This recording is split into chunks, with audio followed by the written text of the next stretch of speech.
Estudar a Bíblia é difícil demais, então vem comigo que eu vou te ensinar hoje o livro de Ruth. Ruth conta a história da redenção e o retrato do nosso Redentor. O livro de Ruth é uma das histórias mais belas das Escrituras. Em apenas 4 capítulos, Deus revela a sua providência, sua graça, seu plano de redenção. Por trás de uma simples história de uma viúva estrangeira, Deus estava preparando a linhagem do rei Davi e séculos depois, do próprio Jesus Cristo. O livro de Ruth recebe o nome de sua personagem principal, Ruth. Embora seu significado seja debatido, muitos estudiosos relacionam o nome à ideia de amizade, companheirismo ou aquela que consola. Ruth era uma moabita, e isso é surpreendente, porque os moabitas eram descendentes de Moabe, filho do relacionamento incestuoso entre Ló e sua filha. Gênesis 19, 30 ao 38 vai contar essa história. Além disso, por causa da hostilidade desse povo contra Israel, a lei proibia sua participação plena na Assembleia do Senhor. Deuteronômio capítulo 23, verso 3 vai falar sobre isso. Humanamente, Ruth jamais faria parte da história da salvação. Mas a graça de Deus sempre alcança quem a religião considera improvável. Tradicionalmente, o livro é atribuído ao profeta Samuel, embora o autor ainda não seja identificado. O livro foi escrito depois do período dos juízes, pois termina ligando Ruth à genealogia de Davi. A história acontece justamente nos dias em que julgavam os juízes, conforme Ruth capítulo 1, versículo 1. Isso é maravilhoso. Enquanto Juízes termina mostrando um povo mergulhado no caos espiritual, Ruth mostra que Deus continuava trabalhando silenciosamente através de uma família comum. Enquanto a nação caminhava para o abismo, Deus preparava o nascimento da linhagem messiânica, ou seja, preparava o nascimento do próprio Jesus Cristo. Logo na introdução do livro, nós percebemos que Deus já estava preparando a vinda de Cristo. O livro inteiro aponta para Jesus como o verdadeiro Redentor, Goel, aquele que resgata os perdidos e os inclui na família de Deus. O tempo da fome e a decisão errada de Elimeleque nós vamos ver no capítulo 1, verso 1 até o 5. A história começa com uma fome em Belém. E isso já nos chama muito a atenção. Preste atenção. Belém significa casa do pão. Como é que pode faltar pão na casa do pão? Mas logo no início do livro nós vemos um período de fome naquela terra. A fome era consequência da desobediência nacional que nós vimos no livro de Juízes. Era os flagelos, as consequências da desobediência e do afastamento do povo do seu Deus, o Deus de Israel.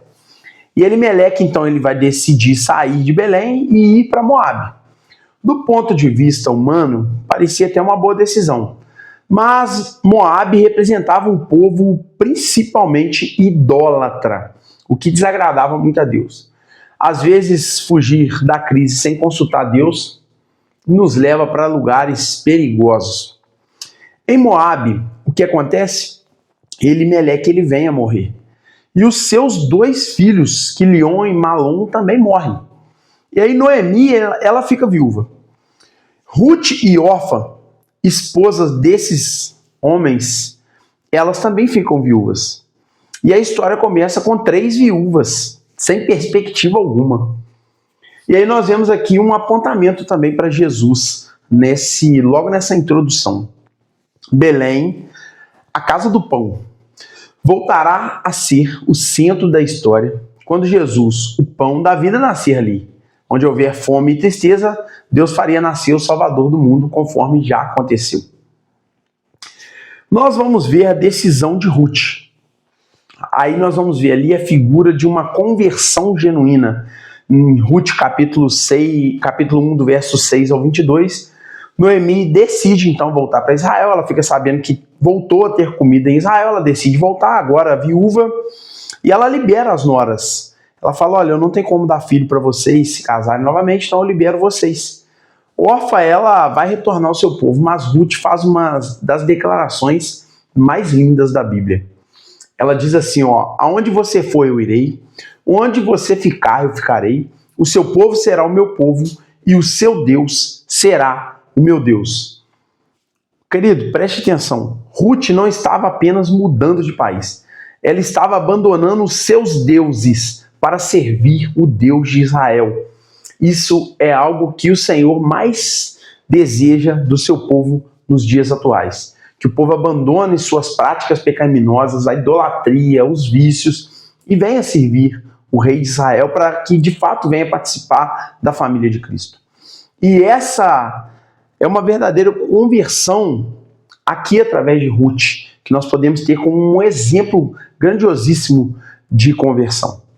Ela troca a segurança de Moabe pela incerteza de uma fé que ela ainda não conhecia. E aí ela chega a Belém, sem riquezas, sem marido, sem garantias, junto com sua sogra também na mesma situação, mas ela estava cheia de esperança em Deus, a ponto de dizer, o seu Deus será o meu Deus. Todo discípulo de Jesus é chamado para fazer algo semelhante. Seguir Jesus exige deixar a antiga vida para trás, assim como Ruth confiou no Deus de Israel. Nós somos chamados também a confiar plenamente nele através de Jesus Cristo e através da boa ação do Espírito Santo de Deus que convence o homem do pecado, da justiça e do juízo. E aí nós vamos ver em Ruth capítulo 2 surgir uma figura importantíssima que aponta diretamente para Jesus, que é a figura de Boaz. Ele é um personagem extraordinário, um homem rico, íntegro, respeitado e parente de Elimeleque, aquele que faleceu lá atrás, esposo de Noemi. Ao ver Ruth colhendo espigas, Boaz demonstra uma bondade além do comum. Já era comum eles deixarem algumas espigas para os estrangeiros pegarem para não morrerem de fome, mas aqui Boaz ele trata Ruth de uma forma incomum, de uma forma a mais do que era comum para aquela época. Ele manda protegê-la, permite que ela colha além do necessário, convida-a para comer à sua mesa. Sem que Ruth percebesse, Deus já estava preparando a redenção que viria ali para ela naquele momento e ia apontando também para a redenção que veio até nós. E olha, observe algo lindo, querido. Ruth não foi atrás de Boaz. Foi Deus quem conduziu os seus passos até o campo certo. E no campo de Boaz foi onde ela conheceu essa figura redentora. E o texto diz que, aparentemente, por acaso, ela chegou ao campo de Boaz. Na providência de Deus, queridos, não existe acaso.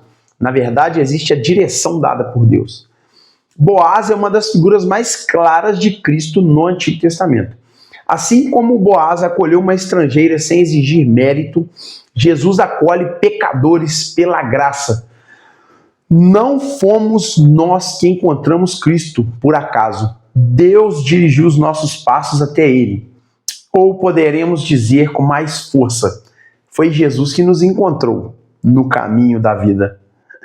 E aí nós vamos ver o Goel, o parente redentor em Ruth capítulo 3. E aqui encontramos o quê? O coração do livro.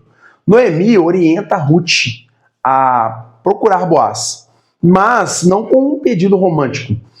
Ela está apelando para uma lei importante de Israel. A lei do Goel, do Redentor, do Resgatador.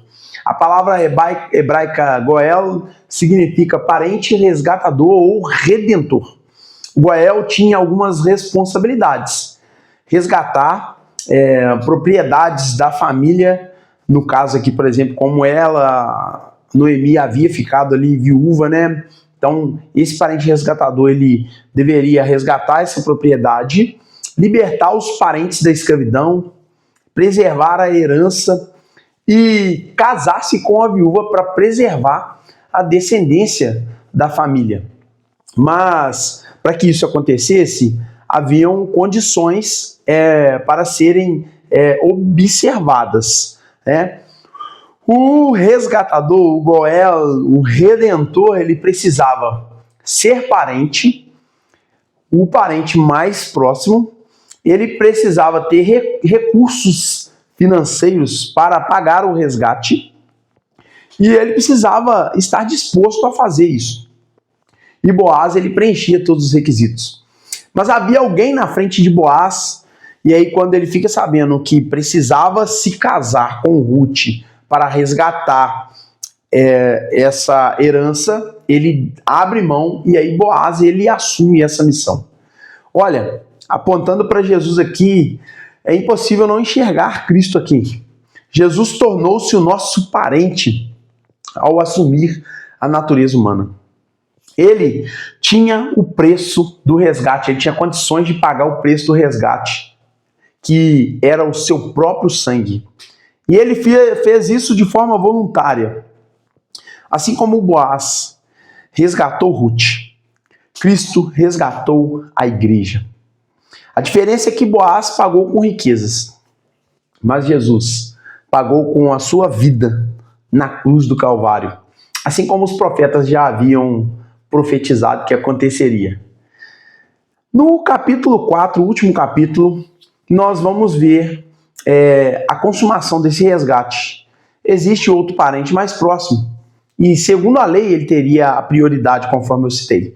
Mas quando descobre o custo do resgate, ele desiste. Boaz então assume publicamente a responsabilidade. Ali diante de testemunhas, ele declara: eu resgatarei. E aí, a partir daquele momento, Ruth deixa de ser uma viúva sem esperança. Agora, ela pertence à família do Redentor. A vergonha dela termina. Queridos, dá para enxergar algo que acontece nos dias de hoje, quando você está lá num mundão perdido, sem direção. Jesus, ele te resgata, o nosso parente resgatador nos resgata, nos traz para sentar à mesa, tira a nossa vergonha. E assim como Ruth, a sua história mudou completamente. A história de quem está na presença de Jesus e tem Jesus como seu resgatador também muda completamente. Essa pessoa, assim como Ruth, ela recebe um novo futuro. E aí nós vemos aqui apontando para Jesus. Foi exatamente assim que Cristo fez. Éramos espiritualmente pobres, sem esperança, sem herança, mas Jesus nos resgatou. Não apenas perdoou os nossos pecados, mas nos adotou na família de Deus. Por isso que João capítulo 1, verso 16 diz: todos quanto receberam deles o direito de tornarem filhos de Deus. Versículo 12, aliás. O nascimento de Obed, nós vamos ver Deus escrevendo a história. Boaz e Ruth, ela tem um filho, seu nome é Obed. Obed gera Jessé, Jessé gera Davi. E o livro termina com uma genealogia. À primeira vista parece apenas uma lista de nomes, mas ali está escondida uma das maiores revelações da Bíblia. Deus estava preparando o nascimento do maior rei de Israel. Séculos depois, da mesma família, nasceria Jesus. Uma moabita se tornou parte da genealogia do Messias. Isso mostra que Deus sempre planejou alcançar todas as nações. Quando você vai ler o Evangelho de Mateus, você vai ver a inclusão de Ruth na genealogia de Cristo. Isso demonstra que a graça de Deus rompe barreiras étnicas, sociais e morais. O Salvador do mundo escolheu incluir na sua linhagem uma estrangeira alcançada pela graça. Olha, Ruth é muito mais do que uma história de amor. É uma história de redenção. Cada personagem nos ensina algo sobre Cristo. Noemi representa a amargura que Deus transforma em alegria. Ruth apresenta o pecador que chega vazio, mas confia na graça. Boaz representa o redentor que paga o preço do resgate. Obed preserva a linhagem da promessa. Davi aponta para o reino. E Jesus é o cumprimento de toda essa história. O livro começa com fome, termina com abundância. Começa com morte e termina com vida e vida eterna. Começa com lágrimas e termina com esperança. Tudo isso porque Deus estava conduzindo a história. A grande mensagem de Ruth é que Deus continua escrevendo sua história, mesmo quando não percebemos sua mão agindo. Enquanto os homens enxergavam coincidência, Deus governa cada detalhe. E o maior detalhe dessa história é que Boaz aponta para Jesus Cristo, o verdadeiro Goel, que nos resgatou não com prata nem ouro, mas com o seu precioso sangue, fazendo de nós parte da família de Deus e herdeiros da promessa eterna. Amém, queridos? Se você gostou, deixe seu comentário, compartilha esse vídeo, querido, compartilha com alguém para que as pessoas também venham assistir. Deixe o seu joinha ou o seu dislike, deixe seu comentário para que o vídeo venha engajar. E me siga também nas redes sociais, TikTok, Facebook, Instagram, Pastor Laio Nunes. Que Deus abençoe sua vida poderosamente no nome de Jesus.